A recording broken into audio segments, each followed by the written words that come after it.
Hello everyone and welcome back. So I did actually record this episode prior with the lovely Austin. However, I messed up the recording because it's this complicated Elgato and like Discord thing, but basically I recorded my voice twice, which I definitely did not mean to do. And because of that, it was very echoey and almost unwatchable. So I thought I would go ahead and re-record this and stuff. So sadly, Austin is unable to join me for the re-recording, but he should be back in the next episode, so I'm not too worried about that. So I guess I'm going to be doing all the voices today, and it's going to be interesting. But without further ado, let's get started. So it's getting late. Let's go back to the margin. Oh god, he's so cute. Oh, I love him. Ah, so sculpted. So great. The next few weeks become a blur. I continue to help out in the tavern, while sometimes accompanying Waltz for his shows. Though Waltz continues his lessons on goodness, I have yet to gain a single good deed. I am slowly starting to lose hope. It has been months since I was cursed, and I still have yet to complete a single good deed. Today I have been assigned the task of serving marching customers. I honestly prefer my duties with Mr. Broom. At least I don't have to mingle with all these people. I've only just entered the tavern when I freeze at the sight of a familiar face. Fritz? His posture is stiff, his arms crossed, and he's obviously uncomfortable. What is he doing here? How did he get in here? I walk towards him, but I do not get far before he is in front of me, down on one knee with his head bowed. I finally found you, Your Highness. How does he remember me? How did he find me? Fritz. Princess, I have no idea what is happening, but the whole kingdom. Everyone has completely forgotten you, and let us go somewhere else to talk. I interrupt Fritz when I notice all the stares around the room. Not so fast. Seemingly from nowhere, Jurian and Garland are in front of me, separating me from Fritz. Lady Jurian, Sir Garland, I was told you left, NGL. Okay, I finally did it. Oh my god, I finally said it correctly. 10 out of 10. What are you two doing here? I could ask you the same thing, Sir Fitzgerald. What are you doing here? Fritz is at a loss for words as he stares at Jurian, confused. Answer the question, Sir Fitzgerald. What are you doing here? I am quickly reaching the end of my patience. Just let me talk to him. Neither Jurian nor Garland back down. If anything, they only look more ready to draw their swords. I don't trust him. As I look at the three of them, I remember the story of Jurian and Garland's dismissal from the Order of Calderia. Sir Alcester was the one to dismiss him, so perhaps they hold some type of grudge. Is it because Fritz is Sir Alcester's son? I do not know why you do not trust Sir Alcester, but Fritz is a completely different person. He is my knight and he would never harm me. We have our reasons for doing this, Princess. I sigh, rubbing at my forehead with my hands to try and dispel an impending headache. Impending. I swear, you lots are like a bed of snakes. Stop hissing at each other. I just ate lunch, so like, it's never good to record after you eat, and I always say this, and yeah, I still do it. Delora walks in from behind me, swatting at Jurian and Garland to move them. She smiles at Fritz before turning to beam that same smile at Jurian and Garland. If you are so concerned, then feel free to chaperone the princess with her knight. I'm sure the two of you can handle it if he tries to do something funny. Fritz's voice is quiet when he speaks. You know I would never harm her. Fine. I glare at Jurian and Garland when we are in the reception room. Thankfully, they take the hint and retreat to the opposite wall, far enough to give me and Fritz some privacy. Fritz speaks as soon as I sink into a chair. I haven't seen you in 4 months, Princess. It's been that long already? Did you know how worried I was when I woke up one day and realized that Princess Emmy was in your place? To make things worse, no one remembered you. Not even the king.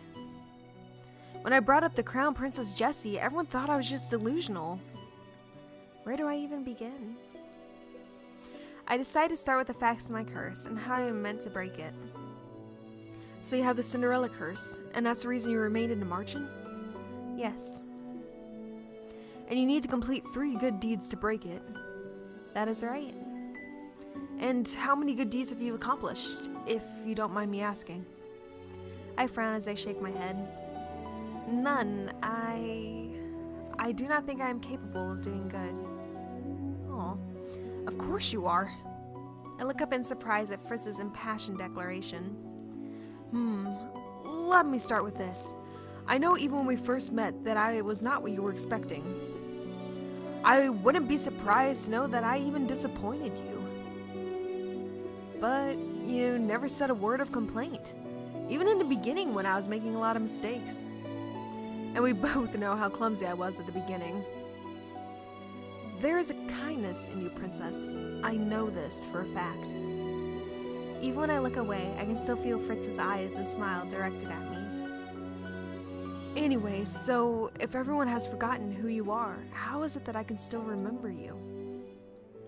There's only one reason that makes any sense, though it brings up more questions than answers.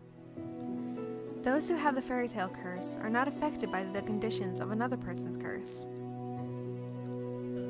Wait, are you saying that I'm cursed? Unless you are secretly a witch or a fairy.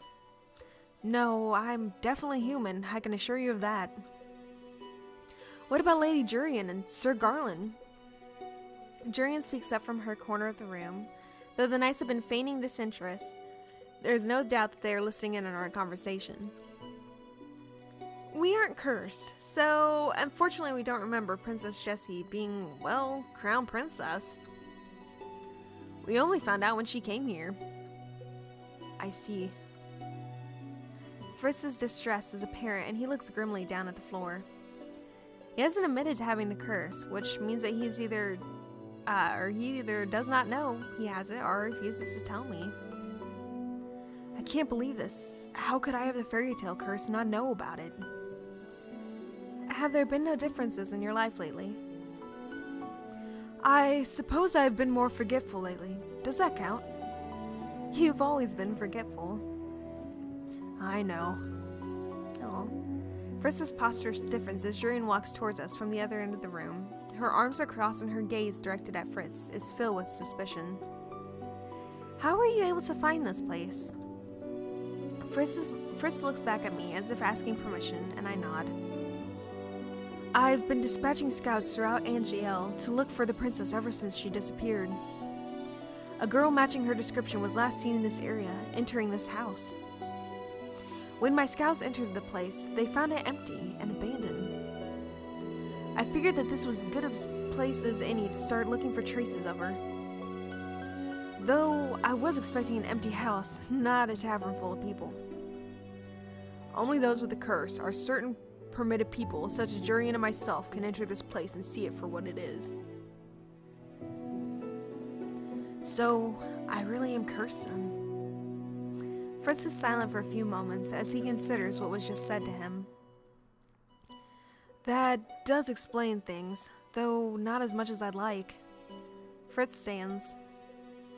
I still have many questions to ask, but I am expected back at the palace. Fritz turns to look at Jurian and Garland. I do not know why the two of you are here, but I'm glad that you are. I know I can trust you to keep the princess safe. Aw. Please, take good care of her. You don't have to tell us twice. Fritz smiles in reply before turning once more to bow to me. Until we see each other again, princess. Aw, God, I love Fritz. What a doll. Like, what an absolute treasure. A week goes by after Fritz leaves the tavern, and my luck does not change. I am still unable to complete a single good deed. I want to ask Parfait if she knows anything about Fritz and his curse, but she has been absent from the tavern for more than a week. When I asked Delore why Parfait was missing, all the witch said was that Parfait was busy dealing with the rapid spread of the fairy tale curse. Today I'm accompanying Walt to the toy shop to buy materials for his upcoming show.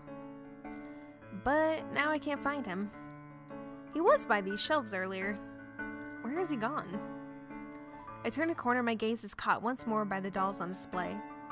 One particular doll catches my eye, and I cannot help but marvel at its beauty. What character development? Because, like, a while back she was saying that all these dolls look like cheap and hers were like the better dolls, and oh, I love her. Ooh. Oh my god, it looks like Emmy. Am I crazy? No, that looks like Emmy. If only I had enough money to buy you. I notice a man standing just to the right, in front of the teddy bear display shelf.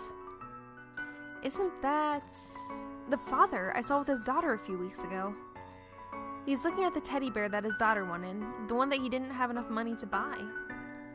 I watch as he opens one of his clenched hands. There's some gold in his palms. I glimpsed the price tag of the teddy bears earlier, and I am certain that this man does not have enough money to afford the one that he is eyeing. I thought I'd save up enough by now. Now, what do I get her for her birthday? The man heads for the next shelf over. He raises a hand to rub the back of his neck. I walk over and pick up the bear the man was just looking at. It is very soft and somehow comforting to hold. I can see why the girl liked this one. I begin to move towards the counter without realizing. I hold the teddy bear to me with one hand and reach for the bag of coins with my other. The king gave me this money all these months ago, but I never used it. If I buy this bear, I will be completely broke. But a good deed, miss. Could you wrap this up for me? Of course. After she has finished wrapping the bear, I turn to search for the father. It seems that he is no longer in the shop. Has he left? Wow, that's a big toy you got there. Wallace appears with a bright smile on his face. He leans forward to inspect the package I am holding. I need to find him. Who? I'm sure he hasn't gone too far yet. Hey, wait! Where is he? Princess, where are you going? Oh god. I love Waltz and stuff, and there really isn't time to explain, but like I feel like he could maybe help us if we explain. Cause like we could just book it, but like then Waltz will be trailing us and being like, yo, what you doing? So it'd probably be better if we just like explain. There's someone I need to find. Did you happen to see the man eyeing the large teddy bear earlier? I think I caught a glimpse of him. Why? We need to find that man. I must give this to him. I'm about to run off into the crowd when I feel Waltz's hand on my sleeve. Aww. I turn to snap impatiently at him, but I found my annoyance dying at the expression on his face. Look, I'm not entirely sure what is happening, but I'll help you. But you have to stay with me. We shouldn't be separated in this crowd. Fine. Waltz keeps his pace with me as I almost break into a run. It will be difficult to find that man with all these people around. But we should at least try. Waltz and I search for hours, but we never find him. I do not even know his name. We can try again tomorrow. It's going to be dark soon. But it's her birthday. Who? I ignore Waltz. In a brief second that I close my eyes, I can see the man's pained expression in my mind. I sit down on a bench and clutch the wrapped paper bear to my chest. Or paper bear, oh my god. I keep wanting to say like wrapping paper. I did the same thing in the other recording too. I thought I would have learned. He wanted to buy this bear for his daughter's birthday. Because he loves her. A familiar ache flares up in my chest. Aww. I've spent my whole life wanting the king to treat me the same way that man treats his daughter. Jesse. I don't know, my AC just went off. I don't know what's going on. I promise you that we'll look again first thing in the morning. Sorry if you guys can hear it. That's like oddly loud. Huh. Waltz and I head back to the marching, but the weight in my chest slows me down. It's not like you to be this sad for a stranger. You've changed. Have I? Welcome home, Papa. The girl's voice is familiar. I whirl on my heels and stare at the little girl in the doorway of one of the homes. I thought we were too late, but we found them. The little girl runs from her home to wrap her arms around her father, who picks her up and pulls her into a tight hug. I'm so sorry I'm late, sweetheart. But you're here now. Mama, Papa's here. We can start my birthday party now. The girl wiggles out of her father's embrace and runs back into the house excitedly. The man is carrying a small box in his hand, wrapped neatly with a ribbon. He looks down at his gift and sighs. Before he can go inside the home, I walk towards him and tap him on the shoulder. Excuse me. You were in the toy shop earlier. I was. We have been looking everywhere for you. For me? He looks first at me and then at the package I carry in my arms. Can I help you with something, miss? I heard that it was your daughter's birthday today. She's turning 7 today, but why? Here. Aw. Oh, that's actually cuter than I thought it would be. Okay. This is for your daughter. This is the toy that you wanted to buy for her. Take it. No, I cannot possibly. Just take it. The man seems to be in too much shock to reach out for the teddy bear. He shakes his head in wonder. You don't even know who we are. Why would you do something like this? I've been asking myself that same thing all day. You love your daughter very much, don't you? She's my life. She and my wife. But I cannot pay you for this. Papa, why are you taking so long? The girl is suddenly at the door again, her wide eyes staring right at me. Who are you? The little girl clings to her father's leg. She looks curious, but not afraid. I do not know what to say. This pretty lady here is your fairy godmother, little one. Oh, Waltz. I turn to glare at Waltz.